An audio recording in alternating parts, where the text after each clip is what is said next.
All right, guys, we have a project going on here this time, and it's going to begin with a story that's the kind of thing you simply cannot make up. I'm in front of my house. I'm in the front yard. I want you to look behind me. You can see our pond with our little dock on the end. Here's our driveway. But notice how everything is green. Okay, here's a Virginia burning bush that we discovered at an old abandoned graveyard up here in the woods. It's more than 100 years old. Over here we've got a hickory tree that's growing up naturally from a nut that a squirrel planted there and forgot where he put it or she put it. We've got some weeping willows, fruit orchard, plenty of green grass, plenty of green trees in the forest back there. Green, green, green everywhere. But notice this dead tree. Let me give you a close-up and explain the death of this tree. It's a yellow tulip poplar. Give you a really close look. It's one of those things you just can't make up. All right, going to give you a close-up of the tree again. Very alive and well hickory. We've got a white althea over here, my wife's beautiful rose bush. But check out this yellow tulip. Not a leaf, not a bud.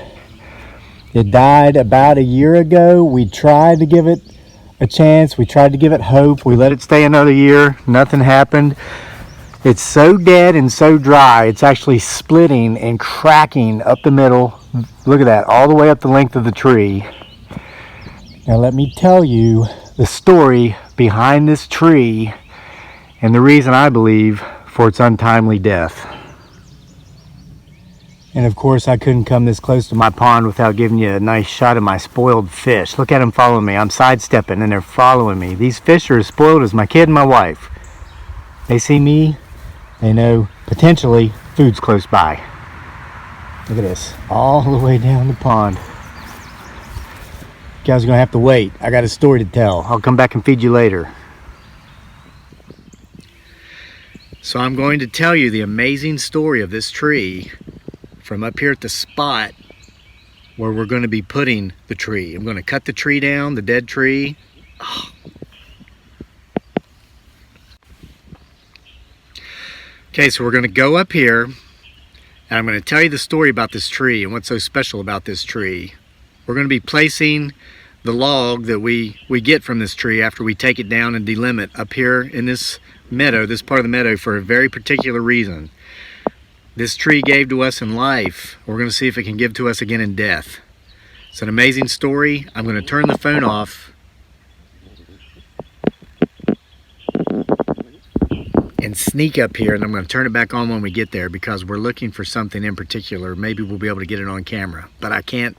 We won't see it if I go up there talking. So let me get to where we're going, and then I'll start talking again and tell you about this tree.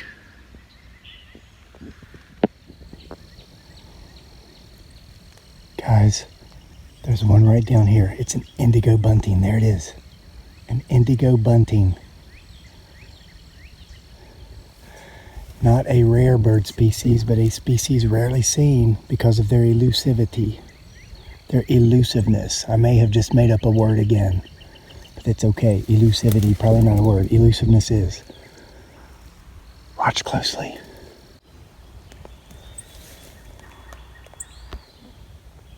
He's right there. He's on this stalk right here behind these white blackberry. You can see his metallic blue color. Just, gosh, he's just right behind those flowers. There he goes. Okay, so the little snippets of footage you just saw of that beautiful metallic blue bird actually took me about half an hour to film. Got bits and pieces of it strewn together as I was stalking this beautiful little creature around my meadow. It's enough for now because it's starting to heat up. But behind me here, you can see into a thicket. On one side we've got sourwood trees, on the other we've got blackberry brambles. This thing is nesting in here with the female. The female's nesting, the male's hanging out. And yeah, we're just outside that potential Bigfoot Sasquatch forest. If you heard the knock, all kinds of crazy stuff goes on up here. But let me tell you the crazy story behind this tree, okay? Keep getting my 6, not so much for potentially Bigfoot Sasquatch, though based upon what we just heard, that's always a possibility. But we want to see if that indigo bunting comes back. Another knock. This was not intended. Telling you about a tree and showing you this bird, but somebody likes the attention. Somebody else. All right, so a couple of years ago we did this thing here on the channel. We had what we called ornaments of inspiration. We had a lot of viewers. I used to do this show called The Morning Ramble. I'd come up here in the mornings, talk about life as I saw it, lessons I feel I've learned through ups and downs of living. None of it really was so much fact as it was opinion, my opinion. Okay, I'm not a psychiatrist, not a psychologist. I kind of got away from doing that because I think a lot of people viewed it as if I was, and we're becoming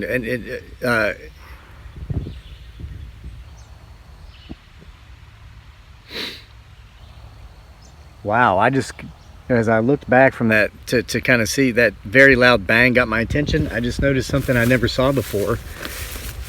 This is beautiful. Check this out. Another beautiful hickory tree growing here. This is the amazing thing about meadows. They don't just provide so much food for the birds and cover for the animals. You know, the deer will have their fawns up here in June, but you discover all these beautiful trees. I found a baby peach tree up here the other day that I dug up, and I'm putting in our nursery. I just love it up here. It's like a mystery. It's great. So anyway, I would do this thing, morning ramble, share experiences, strength and hope, and I kind of got away from that because I think we had some folks who were becoming very dependent on me for almost like a therapist, and I'm not qualified to do that, and that was never my intentions to do that, and I felt as if I might be harming more people than I was helping. So we kind of switched gears a bit, and it kind of helped in doing so with some of the weird stuff over here. It was a pretty easy transition. This stuff was going on anyway. There's a lot of activity out there in the forest today, so I might just see if we can capture something over there while I tell you the story. Hold on, I've got to get through these brambles. Let me change my position. Here I am again. No intentions whatsoever, but I'm in the woods. I came out to tell you a story about a tree in the yard that I'm putting in the meadow, and here I am in the potential Bigfoot Sasquatch forest.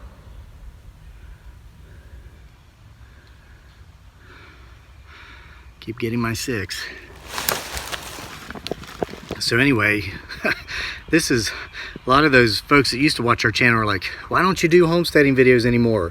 I miss those. You're seeing in this video pretty much why that's the case, okay?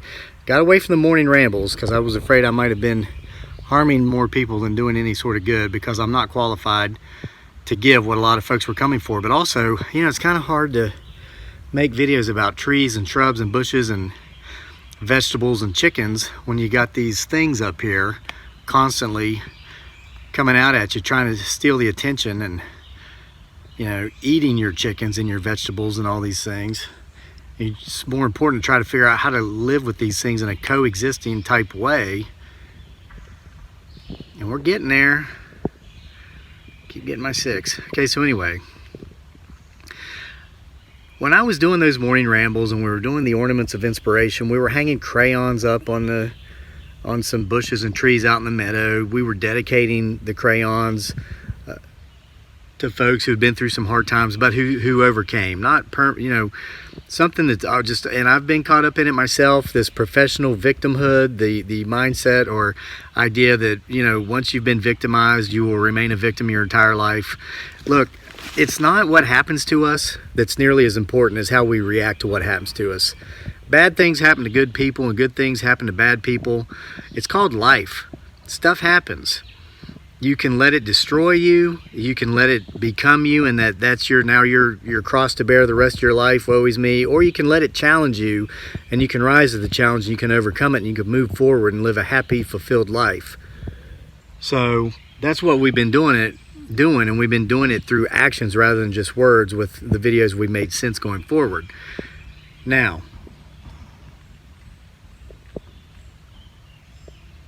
one of our viewers told us a story back in those days about how their family had what they called a problem tree in their front yard. I think he said it was his father. He would come home from work every day, had a very stressful job, and he didn't want to bring his problems into the house with him. So Okay, I might be seeing things, but I'm gonna change my direction. Watch back there. Watch for movement. Yep, right back there, just beside my ear. My left ear. It's probably your right as you're viewing it. Just watching that area. Okay, so this guy's dad, he'd come home from work, he'd get out of his car, and instead of taking his problems from the day into the house and complaining about how big of a jerk his boss was or how much of an idiot one of his coworkers was, he'd give it to the tree. He'd just let off steam, talk to the tree, give the tree his problems, and then he'd go inside and enjoy his time with his family. Yeah, it looks like there's another one coming around the side of a tree, straight back. No, keep watching. A lot of people in the comments say that they'll pause the video and hit the arrow button so they can see frame by frame, and when you do that you can actually see them moving in and out behind the trees. Try that. I haven't tried that yet myself, but I don't need to because, well, whatever. When you live with these things, it's enough proof. So anyway, I thought that was a good idea. So we gave that guy an ornament of inspiration, a crayon, dedicated it to him and his family for Christmas, and we hung it in that poplar tree you saw at the beginning of this video. And that became our problem tree. Okay, so over the course of the next couple of years, that's about how long ago it was, a year and a half, something like that, we would leave our problems with that tree. If I came home, or if my wife came home, or if we were having problems, you know, here at home, or just you know, and we have a really good life. We don't have any major problems, but we do go through life, and so like anybody else, we have small stressors from time to time. Even our kid, we got him in on it. If he came home from school, we had a bad day, teacher got on to him or whatever, give it to the tree. But what we noticed soon was that tree started dying. Its leaves turned yellow in the middle of summer, which the poplars do go first in fall around September. But this thing was starting to turn, its leaves were turning yellow in late June of the next year. June. They started falling off by the end of July. Long before the leaves of any other trees in our area even started turning in the fall, that tree was already bare, and it looked as if it was starting to crack up and dry.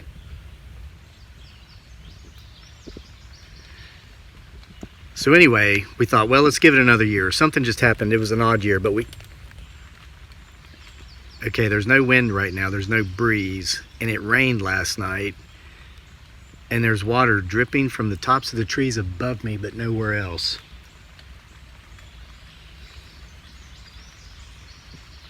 As if something's moving through the trees above me.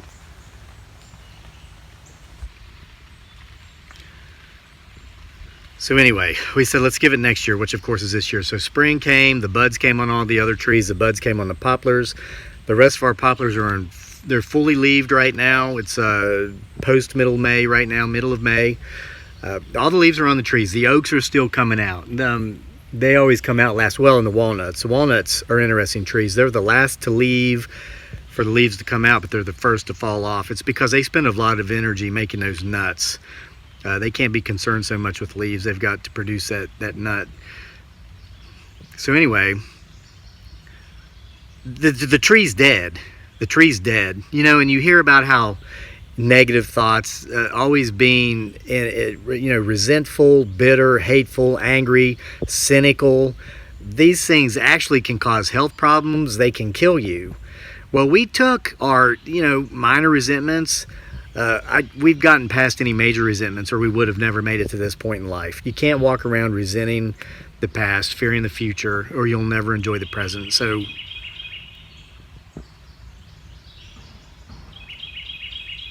that bird sounds a bit unnatural, and it is being answered from a considerable distance. Those might be messengers. So anyway, any minor problem we had, big or small, mostly small. Sometimes we think they're big in our minds, but they're never as big as we think they are. Give it to the tree. It killed the tree.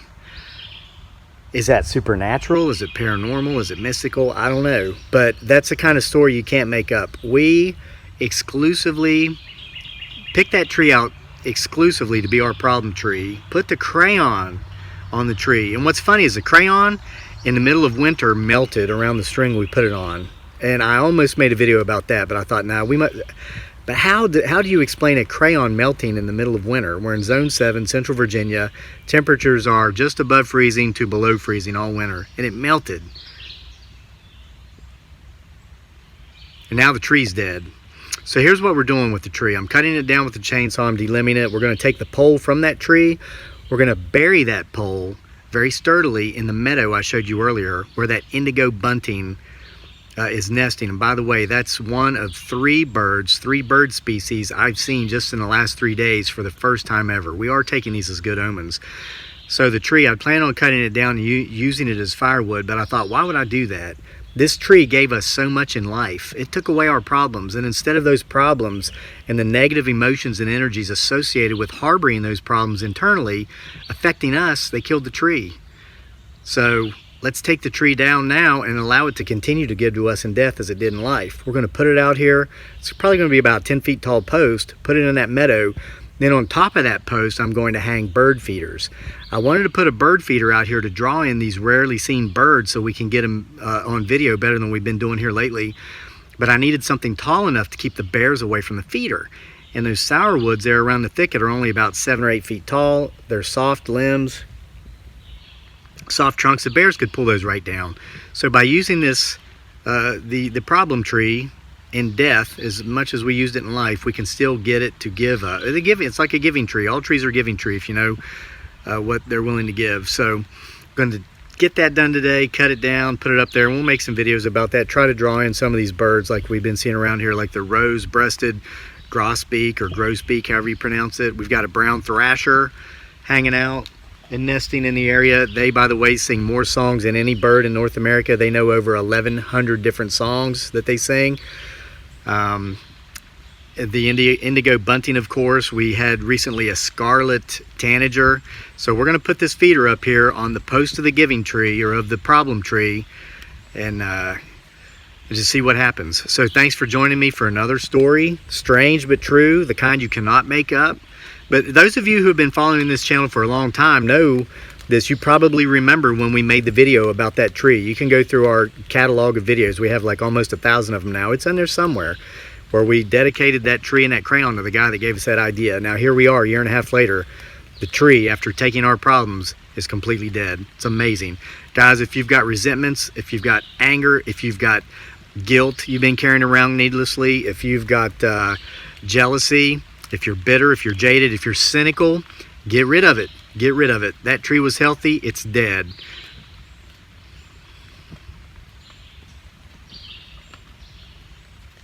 Now that I'm willing to shut up, sounds like they've shut up too. So thanks for joining us here at the PBS.